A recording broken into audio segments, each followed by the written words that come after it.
बिस्मिल्लाहिर्रहमानिर्रहीम। अस्सलाम वालेकुम डियर स्टूडेंट्स। आई होप आप सब लोग ठीक ठाक होंगे, खैरियत से होंगे। और असल में एनटीएस का टॉपिक है आज हमारा। ये टॉपिक मैंने क्यों चूज़ किया है, एक्चुअली ऐसा हुआ है कि एक स्टूडेंट ने बोला था कि एनटीएस में जो फिज़िक्स से रिलेटेड एमसीक्यूज़ आते हैं उन पे भी आप लेक्चर्स बनाएं, वो एमसीक्यूज़ हमें समझाएं। तो मैंने सोचा कि चलो ये एनटीएस, लेकिन 9-10 के स्टूडेंट्स को अक्सर ये बात नहीं पता होती कि एनटीएस क्या होता है, ठीक है। तो मैंने सोचा पहले थोड़ा सा इंट्रोडक्शन दे लूँ एनटीएस से रिलेटेड कि एनटीएस क्या है। तो इससे related first year second year के स्टूडेंट्स को भी इतना आइडिया नहीं होता। बहुत सारे स्टूडेंट्स को पता भी होता है लेकिन कुछ स्टूडेंट्स को नहीं पता होता, ठीक है। तो आज का टॉपिक इसलिए मैंने ये एनटीएस चूज़ किया है। तो एनटीएस क्या है हमारे पास, सबसे पहले हम देखेंगे एनटीएस क्या होता है, उसकी टाइप्स देखेंगे कितनी होती हैं, उसका फॉर्मेट क्या होता है, सेंटर्स कौन कौन से बनते हैं, फ़ी कितनी होती है, उसके अलावा अप्लाई करने का रजिस्ट्रेशन का मेथड क्या होता है, उसके अलावा रिज़ल्ट कब आता है, और अप्लाई मेथड है, उसके अलावा इसकी वेबसाइट है, ठीक है।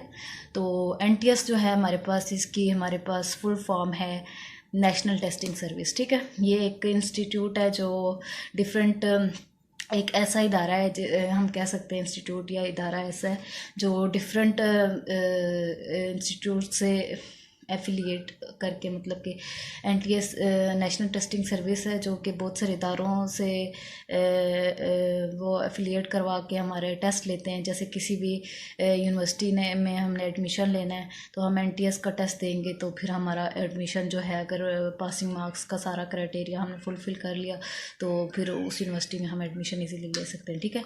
अच्छा, एनटीएस जो है नेशनल टेस्टिंग सर्विस है, ठीक है। ये एक इदारा है जो हमसे टेस्ट लेता है, और डिफरेंट जो इदारे हैं वो ये इदारा बनाया गया इसलिए ताकि डिफरेंट इदारों से जो सबका सारे इंस्टीट्यूट से इसका लिंक होता है नेशनल टेस्टिंग सर्विस का, ठीक है। अब इसकी टाइप्स पे आते हैं हम, ठीक है। इसकी टाइप्स कितनी होती हैं, एनटीएस की 2 टाइप्स होती हैं जिसमें हमारे पास आ जाता है, एक होता है नेट, NAT नेट, ठीक है, और दूसरा होता है हमारे पास गैट, GAT गैट, ठीक है। ये 2 टाइप्स होती हैं इसकी एनटीएस की। तो जो हमारे पास है नेट और गैट।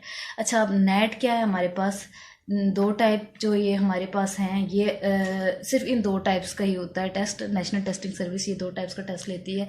जो नेट है हमारे पास वो नेशनल एप्टीट्यूड टेस्ट है, ठीक है। कौन सा है, नेशनल एप्टीट्यूड टेस्ट।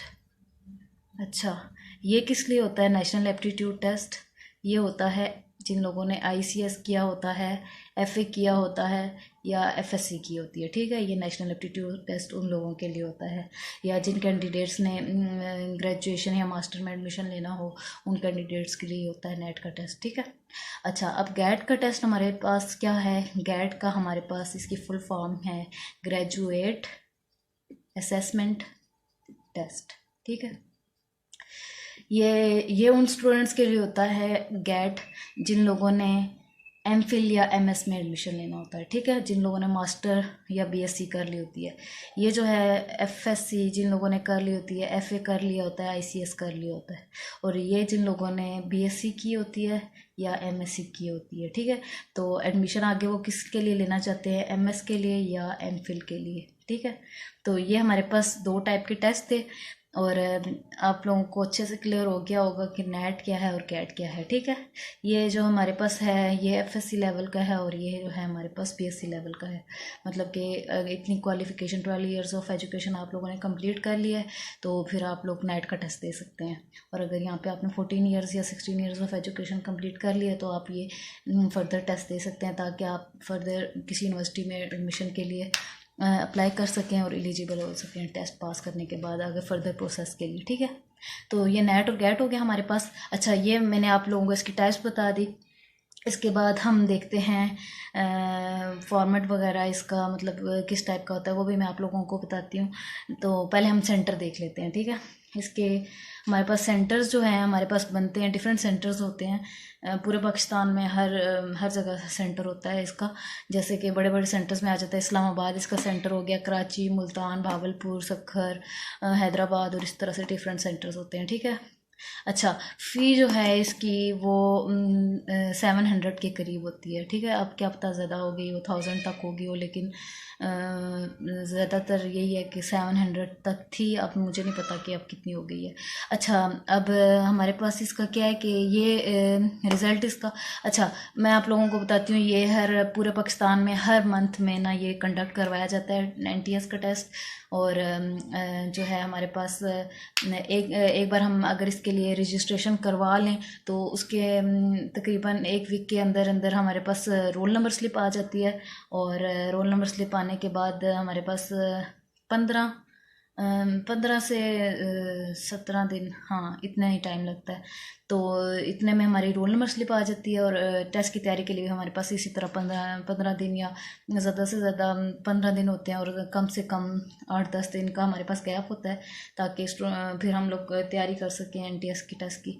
फिर उसके बाद टेस्ट कंडक्ट होता है, और फिर 1 वीक तक हमारे पास रिज़ल्ट भी आ जाता है। ठीक है, तो अच्छा रिज़ल्ट इसका कैसे आता है, ये हमने ना जहाँ से अप्लाई किया होता है, अप्लाई मेथड जो है मैं आप लोगों को बताती हूँ। ये हमारे पास हमारे पास इसकी वेबसाइट भी है NTS की, nts.org.pk। ठीक है, तो उस वेबसाइट पे आप लोगों ने अप्लाई करना होता है इसको, और अप्लाई करने के बाद आप लोगों को इसका रिज़ल्ट भी उसी वेबसाइट पे मिल जाता है। ठीक है, आप लोगों ने जो वहाँ पे अपना लॉगिन किया होता है, वहीं पे आप लोगों ने अपना रोल नंबर लिखना होता है, और वहाँ से आप लोगों को पता चल जाता है। ठीक है, तो NTS की वेबसाइट में आप लोगों को बता देती हूँ, nts.org.pk, ये इसकी वेबसाइट है।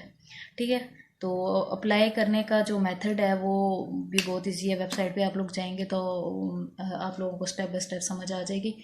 ये थी हमारे पास NTS की थोड़ी सी बेसिक सी इंफॉर्मेशन, जो कि उन स्टूडेंट्स के लिए जिनको बिल्कुल भी NTS का आइडिया नहीं है कि NTS क्या होता है, तो उन स्टूडेंट्स के लिए था ये। ठीक है, अच्छा इसका जो रिज़ल्ट होता है ना, वो रिज़ल्ट वैलिड होता है टिल 1 ईयर। ठीक है, 1 साल तक वैलिड होता है। फॉर एग्ज़ाम्पल अगर आप लोग यूनिवर्सिटी में एडमिशन लेना चाहते हैं BS के लिए, तो हमारे पास क्या होता है, एक तो होता है समर में, और एक में समर और फॉल और स्प्रिंग में एडमिशन्स ओपन होते हैं। और जो है हमारे पास 2 सेमेस्टर 6 मंथ के बाद, तो आप लोग 2 बार एडमिशन ओपन होंगे, तो ये आपका रिज़ल्ट इसका वैलिड होगा। ठीक है, तो ये वैलिड होता है 1 ईयर तक।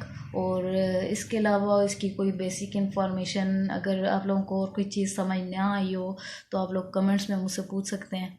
तो ये छोटी सी, मतलब थोड़ी सी एक कोशिश थी NTS को समझाने की, और इसके टाइप्स के बारे में बताने की, नेट और गेट क्या होता है। तो इसके अलावा मैं आप लोगों को एक और चीज़ बता देती हूँ कि इसका जो फॉर्मेट वगैरह है टेस्ट का, वो भी थोड़ा सा मैं आप लोगों को बता देती हूँ। अच्छा, तो जो है हमारे पास पैटर्न इसका कुछ ऐसा होता है कि अब इंग्लिश का पोर्शन एक होता है, एक हमारे पास होता है एनालिटिकल पोर्शन, एक होता है क्वांटिटेटिव पोर्शन, एक सब्जेक्ट का पोर्शन होता है। ठीक है, इस तरह से 4 पोर्शन होते हैं, और डिफरेंट मार्क्स की डिवीजन होती है इसमें। ठीक है, अब इंग्लिश के यहाँ पे हमारे पास होते हैं 20 मार्क्स, एनालिटिकल के भी 20 मार्क्स होते हैं, क्वांटिटेटिव के भी 20 मार्क्स होते हैं, और सब्जेक्ट के जो है 30 मार्क्स होते हैं।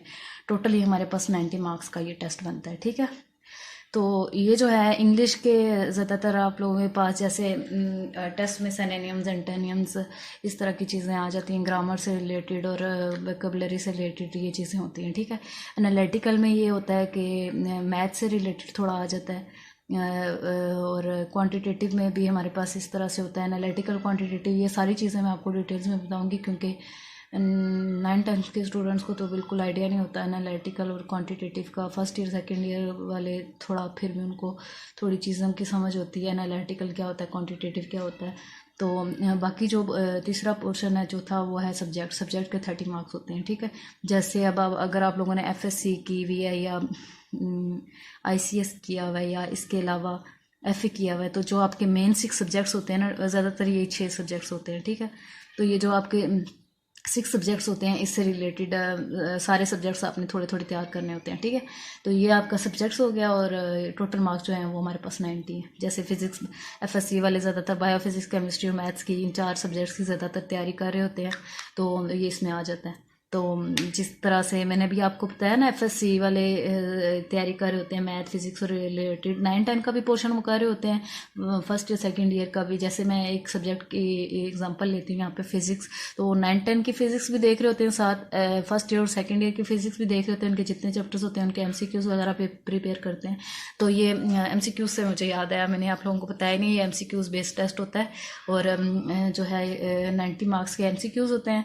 और दूसरा ये जैसे बबल शीट्स आप लोग नहीं 9-10 में भी बबल शीट्स, बबल को फिल करते हो, ऐसे 4 टाइप के बबल लगे होते हैं, A B C D लिखा होता है। तो करेक्ट ऑप्शन अगर आपके पास ए है तो आपने इस बबल को फिल कर देना है, ठीक है। तो इस टाइप का आपके पास ये पेपर होता है। अच्छा, अब आप लोगों को कोई भी सारी क्लैरिटी होगी, कोई कन्फ्यूजन नहीं रही होगी। तो एनटीएस के बारे में मैंने आप लोगों को बताया कि मुख्तलिफ इंस्टीट्यूशन की बिहाफ पे ये टेस्ट कंडक्ट करवाता है। अच्छा, इसको 2006 में इंट्रोड्यूस करवाया गया था मुशर्रफ के दौर में। इसकी ज़रूरत क्यों पड़ी थी या क्यों इस्टेब्लिश करवाया गया था? जब स्टार्टिंग में 2006 में ये इसको कंडक्ट करवाया गया था, तो ज़्यादातर उन स्टूडेंट्स के लिए जो अब्रॉड जाते थे और उन लोगों के लिए, उसके बाद 6 साल तक ये क्राइटेरिया रहा। इसके अलावा इसके बाद जब 6 साल गुजरे तो थोड़ी सी स्कीम चेंज हो गई, तो यूनिवर्सिटीज़ ने भी फिर इसका टेस्ट लेना शुरू कर दिया। अच्छा, यूनिवर्सिटी में अगर कोई स्कॉलरशिप देना चाहती है कोई यूनिवर्सिटी, तो इसलिए भी ये टेस्ट लिया जाता है। डिफरेंट इंस्टीट्यूट जो हैं वो रिक्रूटमेंट के लिए, प्रोसेस के लिए भी, भर्तियाँ अगर किसी इदारे ने कोई भर्ती करनी हो तो तभी ये टेस्ट कंडक्ट करवाते हैं। अगर कोई क्वालिफाई कर जाता है तो वो फर्दर प्रोसेस के लिए एलिजिबल हो जाता है, ठीक है। तो टोटल मार्क्स इसके हमारे पास कितने होते हैं? 90 मार्क्स का ये बनता है, लेकिन ज़्यादातर अगर आप लोग किसी वेबसाइट पे देखेंगे इसकी इंफॉर्मेशन तो 100 लिखा होगा, ठीक है। तो 100 मार्क्स टोटल होते हैं हमारे पास, टोटल मार्क्स, जिसमें से हमारे पास पासिंग मार्क्स कितने होते हैं? 50% होते हैं। 50% अगर आप लोगों ने पास कर लिया तो आप लोगों का टेस्ट क्लियर हो गया, ठीक है। तो ये था सारा एनटीएस से रिलेटेड, ठीक है। तो आई होप आप सब लोगों को क्लियर हो गया होगा, और ये थोड़ी सी मेरी एक काविश थी, आप लोगों को अगर समझ आ गई हो तो